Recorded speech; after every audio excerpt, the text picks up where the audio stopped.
acontecer electoral a la semana. ¿Qué tal? Les doy la bienvenida a Entérate este lunes 5 de diciembre de 2022.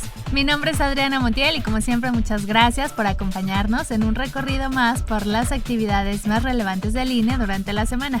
Saludo con mucho gusto a Juan Carlos Maldonado. ¿Qué tal, Adriana? Y a ustedes, gracias por acompañarnos. A continuación, estas son las noticias. Inician trabajos preparativos de la elección extraordinaria de senaduría en Tamaulipas. El INE aprobó lineamientos para la verificación de la autoadscripción calificada indígena en candidaturas federales. Aprueban dictámenes de la fiscalización a los partidos políticos nacionales y locales del ejercicio 2021. Establecen distritos electorales locales de Guerrero, Morelos, Nuevo León, Sinaloa y Veracruz. Continúa avance en la organización de las elecciones locales de 2023 en Coahuila y Estado de México. El instituto concluyó su participación en la Feria Internacional del Libro de Guadalajara 2022.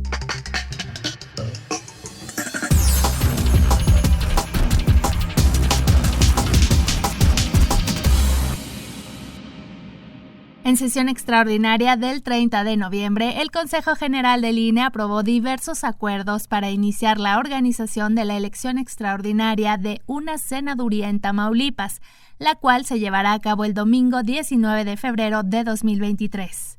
El secretario ejecutivo, Edmundo Jacobo, explicó que luego de que el propietario de una senaduría en la entidad resultara ganador de la gubernatura y que el suplente falleciera el pasado 8 de octubre, el escaño quedó vacante, ante lo cual el INE inició los trabajos para planear oportunamente esta elección. Aseguró que el INE está listo para organizar un nuevo proceso electoral y cumplir como siempre con su mandato constitucional.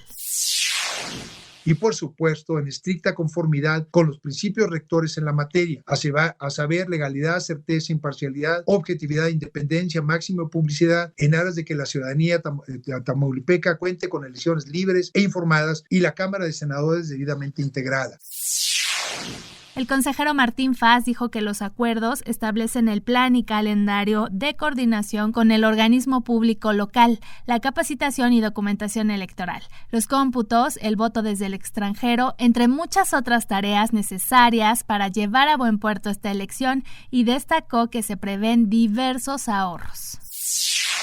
Como parte de las determinaciones dirigidas a hacer un uso eficiente y responsable del presupuesto, se aprueba el uso de los mismos materiales que se utilizaron para el proceso federal 2021, así como los remanentes del líquido indeleble que se produjo para la revocación de mandato 2022, y solo producir la cantidad y tipos de materiales estrictamente necesarios. Tal como se hizo en la elección extraordinaria de Nayarit, ya mencionada, la boleta se imprimirá en tamaño media carta, generando ahorros en tiempo y dinero para este proceso extraordinario.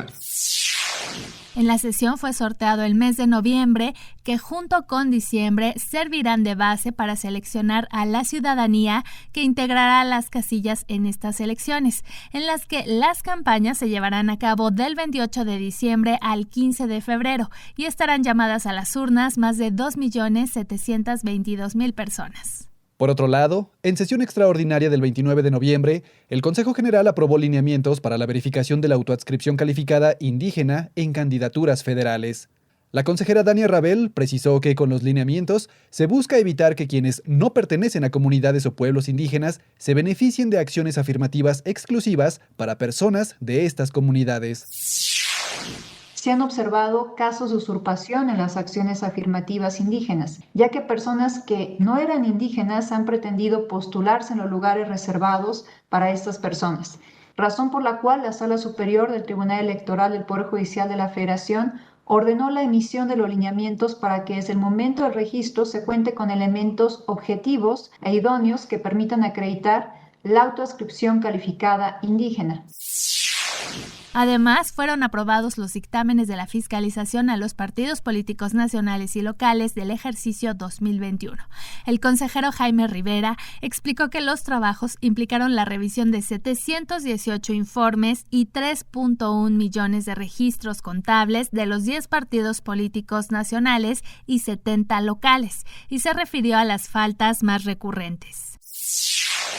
Egresos no comprobados. Otros son gastos sin objeto partidista. En tercer lugar, registro extemporáneo de operaciones. Y esto hay que subrayarlo. El sistema integral de fiscalización exige que los partidos reporten oportunamente sus operaciones. En este punto, por mayoría, el Consejo General determinó sanciones económicas por la presentación extemporánea de informes y no amonestaciones públicas, como se había sancionado anteriormente esta falta. El consejero presidente Lorenzo Córdoba dijo que lo que se busca es mejorar el sistema e inhibir la comisión de faltas por parte de los partidos políticos. Nuevas sanciones a los partidos políticos, no por un mero afán de castigar a los actores políticos fundamentales para la recreación de nuestra democracia, sino para mejorar el sistema mismo de fiscalización, seguir avanzando en su perfeccionamiento y acercarnos así a cumplir con la expectativa ciudadana de una política más limpia, más honesta, más transparente. En otro punto de la sesión fueron establecidos los distritos electorales locales de Guerrero, Morelos, Nuevo León, Sinaloa y Veracruz. El consejero Ciro Murayama destacó que se tiene un gran avance en los trabajos de distritación en el país y se refirió a los distritos indígenas en estas 5 entidades. Guerrero pasa de 5 a 9 distritos indígenas. Morelos, que no tenía un solo distrito indígena en 2017, ahora tendrá 2. Y en Veracruz se duplican de 3 a 6. Este bloque, junto con los anteriores, ya nos coloca en un nivel de avance del 80%. Y al aprobar modificaciones al reglamento de elecciones relativas a los organismos públicos locales, la consejera Dania Rabel explicó que estos cambios buscan que los institutos cuenten con personal técnico y especializado para garantizar el pleno cumplimiento de sus funciones constitucionales. Que tengan el personal técnico mínimo que les permita atender de forma especializada las actividades, por ejemplo, de organización electoral, educación cívica y capacitación electoral o de igualdad de género y no discriminación. De esta manera, este acuerdo responde al espíritu propio del Sistema Nacional Electoral y el federalismo colaborativo en el que se funda. Respecto a las elecciones del 4 de junio de 2023 en Coahuila y Estado de México, el Consejo General del INE asumió la realización de los conteos rápidos de las elecciones de gubernatura y estableció que las casillas especiales cuenten con 1,000 boletas electorales.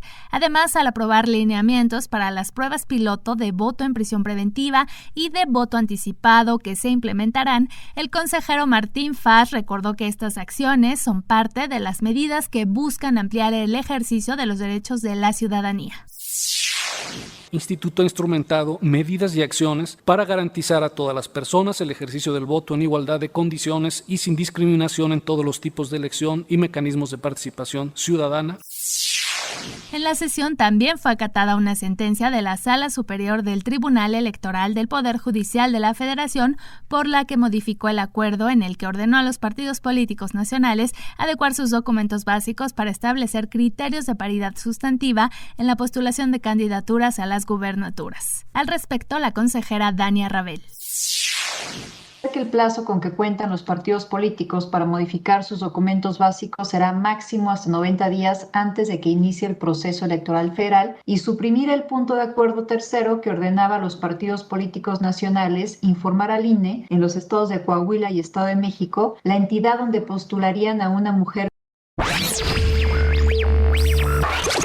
Como cada año, el INE presentó su oferta editorial en la Feria Internacional del Libro de Guadalajara, llevada a cabo del 26 de noviembre al 4 de diciembre. Al inaugurar el stand del INE en la Expo Guadalajara, el consejero presidente Lorenzo Córdoba señaló que sin cultura y sin conocimiento no hay democracia. Dijo que la democracia y la cultura son una construcción conjunta y reiteró que la defensa de la democracia es colectiva.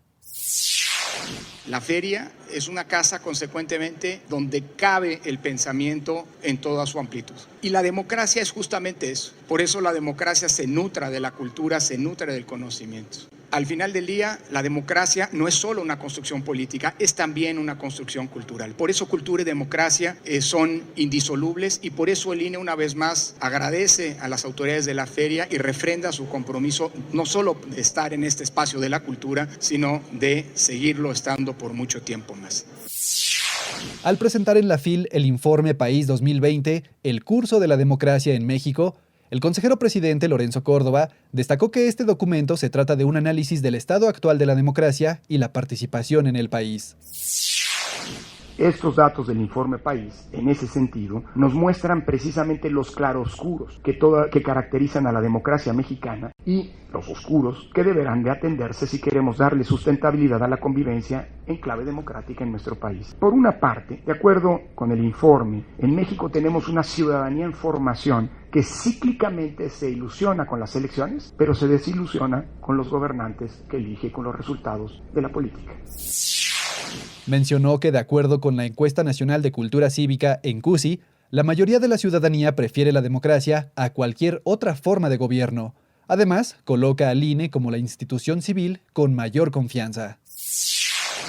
Que para el 63% de las personas, datos de la ENCUCI y recogidos en el informe País, la democracia es preferible sobre cualquier otra forma de gobierno.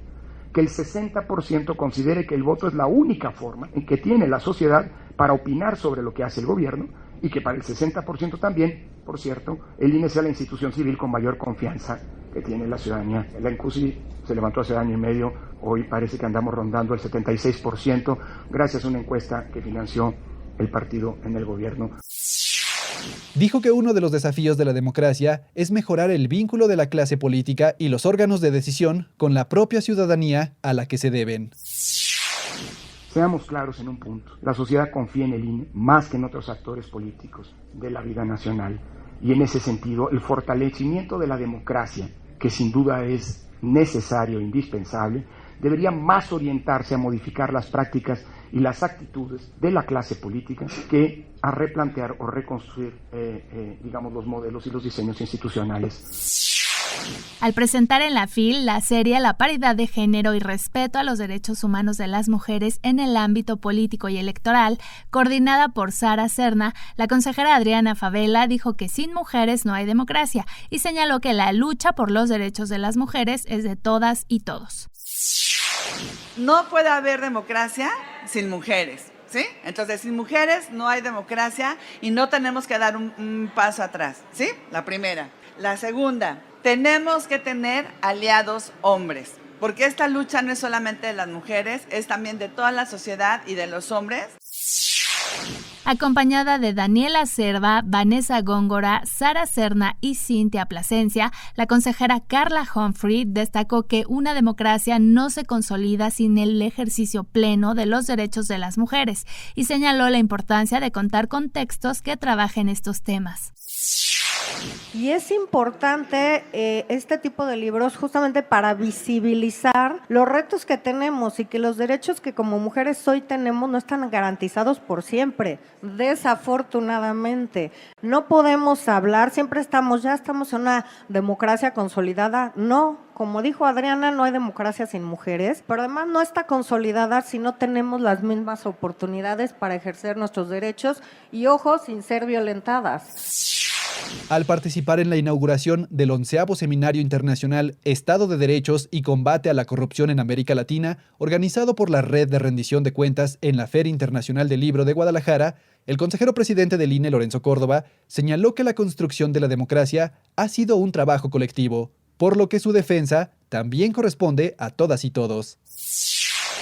Vale la pena en estos espacios recordar que más allá de los problemas, la democracia es una construcción colectiva. Un proceso que nos involucró a muchas generaciones y a personas de muy diversas índoles y orientaciones políticas. Hoy hay que recordar que así como la democracia es ese proceso de construcción colectiva, su defensa también. Mencionó que para que las elecciones no sean un problema como lo fueron hace 30 años, se deben mantener dos condiciones básicas. Primera condición, consenso lo más amplio posible, unánime de ser posible en las reglas. Si vas a pedir a todos los actores políticos que se sometan a ciertas reglas, pues que éstas sean el producto de un consenso y de una aceptación colectiva de todas y todos. Y segundo, consenso en los árbitros. En el marco de los 16 días de activismo, la consejera Norma de la Cruz presentó el protocolo del INE para la atención a víctimas y la elaboración del análisis de riesgo en los casos de violencia política contra las mujeres en razón de género con la estructura del INE en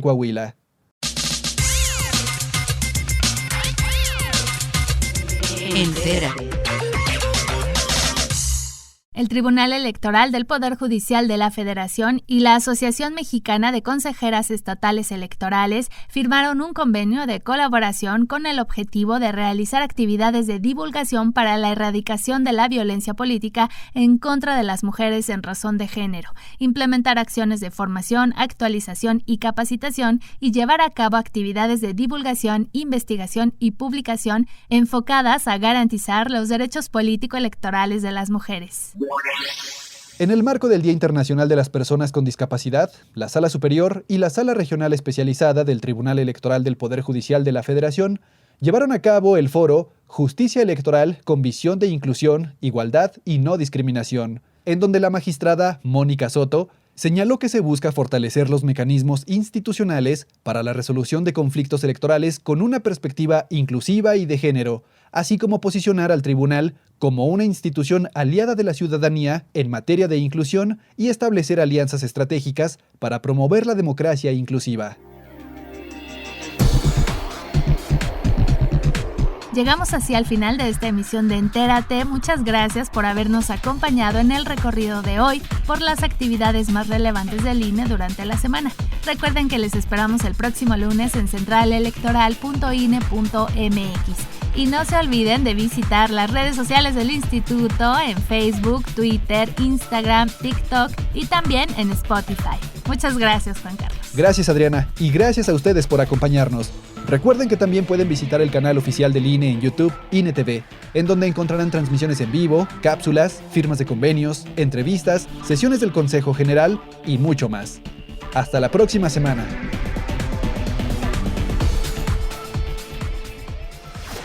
Central Electoral.